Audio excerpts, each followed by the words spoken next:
మరి ఇప్పుడు ఈ మధ్య ఎక్కువగా వస్తుంది 2-3 రోజుల నుంచి నరేంద్ర మోడీకి ఇందిరాగాంధీకి మధ్య తేడా ఏంటి అని చెప్పేసి చాలా హల్చల్ వస్తుంది. మరి తేడా ఏంటంటారు, నిజమైన తేడా? అంటే ఒక అనలిస్ట్గా నేను చెప్పకూడదు, కానీ ఒక సామాన్య మానవుడు మాట్లాడుకుంటే నరేంద్ర మోడీ ఇందిరాగాంధీ కాలిగోటి కూడా సరిపోడు. ఇందిరాగాంధీ కాలిగోటి కూడా నరేంద్ర మోడీ సరిపోడు. ఎందుకంటే ఎన్నెన్ని బెదిరింపులు వచ్చినాయంటే అమెరికా నుంచి యుద్ధం ప్రారంభంగా కాగానే ఒక లెటర్ వచ్చింది ఇందిరాగాంధీకి, మీరు కనుక పాకిస్తాన్ మీద దాడి చేస్తే మేము మీ మీద దాడి చేస్తాం అని. ఎవరికి? ఇందిరాగాంధీకి లెటర్ వచ్చింది. ఎప్పుడో November 30th ఎప్పుడో వచ్చింది. ఎందుకంటే వార్ కనపడుతుంది, వార్ సిచ్యువేషన్. రష్యా కూడా అమెరికా లెటర్ రాసింది, మీరు కనుక ఇండియాకి సపోర్ట్ చేస్తే మేము ఇండియా మీద దాడి చేస్తాము, ఇది వరల్డ్ వార్ అవుతుందని. రష్యా వాళ్ళ హై కమిషనర్ వచ్చి చెప్పి ఇట్లా మాకు లెటర్ వచ్చిందంటే నాకు కూడా వచ్చింది, వెయిట్, మేము రిప్లై ఇవ్వాల్సిన అవసరం లేదు. December 3rd యుద్ధం స్టార్ట్ అయింది. Daily morning evening America president phone చేసేవాడు. ఎవరికి? ఇందిరాగాంధీ గారు. నేను యుద్ధంలో ఉన్నాను, నాకు టైం లేదు, నాకు తీరిక దొరికినప్పుడు నేనే మాట్లాడతాను. 13 రోజుల పాటు ఆయన ఫోనే ఆన్సర్ చేయలేదు.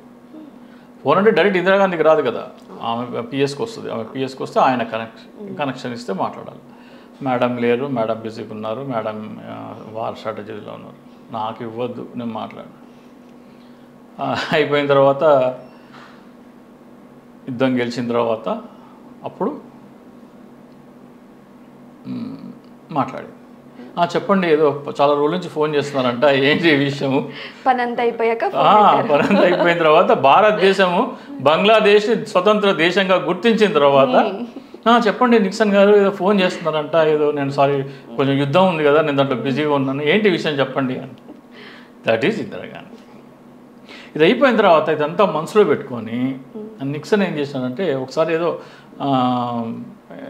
వేరే దేశంలో ఇరువురు కలవాల్సి వచ్చింది, వ్యాపార సంబంధించిన డిస్కషన్స్. ఇందిరాగాంధీని రమ్మనండి మాట్లాడాలని చెప్తే ఆమె వెళ్ళారు.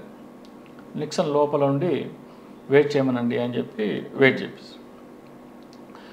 5 నిమిషాలు అయిపోయింది, 10 నిమిషాలు అయిపోయింది, పావు గంట అయింది, హాఫ్ అన్ అవర్ అయింది, 45 minutes అయింది. 45 minutes అయిపోయిన తర్వాత ఇందిరాగాంధీ నాకు వేరే మీటింగ్ ఉందని లేచి వెళ్ళిపోయింది. అయిపోయిన తర్వాత మళ్ళీ కలవాలి కదా meeting. Next day third day Nixon కలవాలి కదా, మీటింగ్ పోస్ట్పోన్ అయింది కదా, కలుద్దాము అంటే, సరే రమ్మనండి, నేను ఇక్కడ ఉన్నాను రమ్మనండి అని చెప్పి వచ్చాడు. ఆయన అంటే లోపల కూర్చొని పేపర్ చదువుకుంటా కరెక్ట్గా 45 minutes లెక్క పెట్టి, సారీ మీరు వచ్చారా చెప్పండి. సో ఇలాంటివి ఇందిరాగాంధీ చేసిన కోకొల్లలు మనం చెప్పలేము. నరేంద్ర మోడీ కానీ, నరేంద్ర మోడీ ఎస్పెషల్లీ కాలిగోటికి సరిపోదు. అటల్ బిహారీ వాజ్పేయి 1999 కార్గిల్ వార్, పాకిస్తాన్ ఇదే సేమ్ కార్గిల్లో వచ్చింది, మన వాళ్ళు వెళ్ళి అటాక్ చేయడం మొదలుపెట్టారు. అప్పుడు నవాజ్ షరీఫ్ వెళ్ళి బిల్ క్లింటన్ దగ్గర వెళ్ళి కూర్చున్నాడు. బిల్ క్లింటన్ ఫోన్ చేశాడు.